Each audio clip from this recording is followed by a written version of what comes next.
This definitely is not how I remember it. I'm not going to lie to you. No, things have changed quite a lot since our days.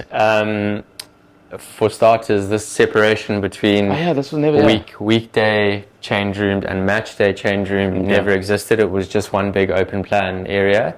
It looks like every player now has a dedicated locker. That also wasn't the case. Not so. I mean, if this was a training change room, where was your seating allocation? Well, during the week, you would have your locker, but not with your name on it. And it was obviously first come first serve. First come first serve. But everyone had their space, their locker that they like to sit at most of the time. And the younger players or the guys who were sort of in and out of the squad, not outside, but they sort of floated around wherever there was an available locker. And then match day, you'd clear out your bits and bobs. If you were the kind of 1 to 22 or 1 to 23 locker, you'd have to shove it away on one of these ones out here, so that the match day dressing room could be made up. And then just quickly take us around. So there, I remember the jacuzzi after, I only used to play over the Bok games. Yes. So the jacuzzi was always there. That is still a mainstay. I see there's now something at the back there. Yeah, so jacuzzi is still here, and I see they've knocked through and they've extended, and there's now a replica but a cold ice bath. So the boys can go from hot to cold. Then sauna has always been there around the corner. That used to be a favorite Sunday morning. Coming to do a sauna here for recovery. Professional from a young age. Just quickly remind me, when was your first ever entry into the change room as a Sharks player? 2008. So 2009, I was it was my first year out of school, Sharks Academy, and I was roped into a handful of Currie Cup training sessions. Nice. And I played 19 years old, right? Yes, and I played one game against the Griquas in 2009, and then end of 2009, I was part of the 40-man Super Rugby pre-season training squad, and so I was one of the younger players sort of floating around wherever there was an available locker. And some of the guys around in terms of seniority from the Sharks' perspective at that point? Oh wow, I think there were about 13 Springboks at the time. John Smits, Johan Muller, Ruan Pienaar, Ryan Kankowski, the Beast, the Duplessis. France had left, and then he came back again a couple of years later. A.D. Jacobs, J.P. Peterson. I mean, there were stars all over the place. So I was wide-eyed and just trying to absorb as much information as possible. A walk through. And Pat, tell me, in terms of obviously as a youngster, I mean, the dream was always, Michael House. You played both cricket and rugby. At what point because you were brilliant at both, right? And I think the versatility as a sportsman, this is very different.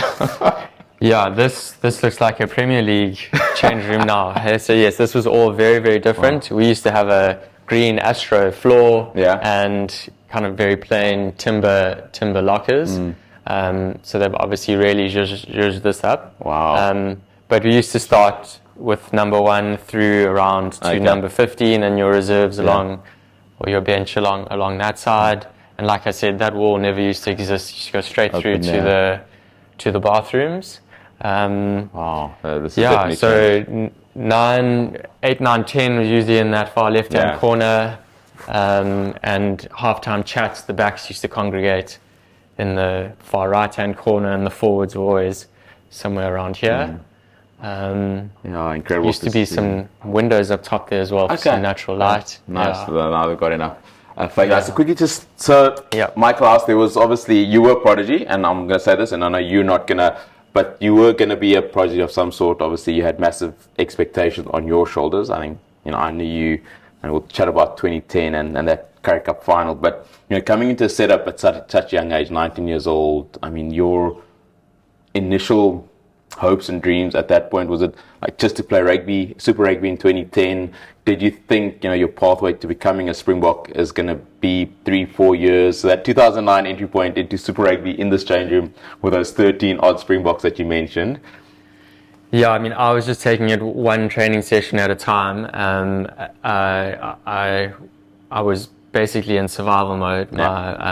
Obviously pre-season, they flog you with fitness and conditioning every single day, so I was really battling. My body was so sore.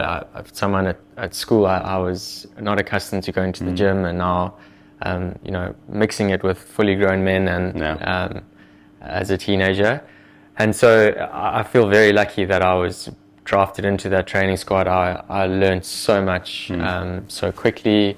Like I said, we were rubbing shoulders with legends of the game and current Springboks. So I didn't have any expectations. Obviously, everyone dreams of making their debut and playing for the first team, playing for the Sharks in the Currie Cup, the Sharks in Super Rugby. And 2010 was a crazy year that, everything just happened so fast. Yeah. And before I knew it, I was your teammate as well. So, that was probably the best year of my life in 2010 with Super Rugby into an under-20 championship and then into Currie Cup and then into the Bok tour at the end of the year. So just quickly, a lot of people don't always understand the moving, the change room, training. Is the sandpit still at the back there? Did you ever have to wrestle in the sandpit? Sandpit, yeah. That was kind of like the naughty corner. For those who had missed tackles on the weekend, you'd be thrown into the sandpit with one of the bigger players in the group, and you'd have to man up and make some tackles in the sandpit. So I think it's still there. It's probably still as smelly and gross as it ever was.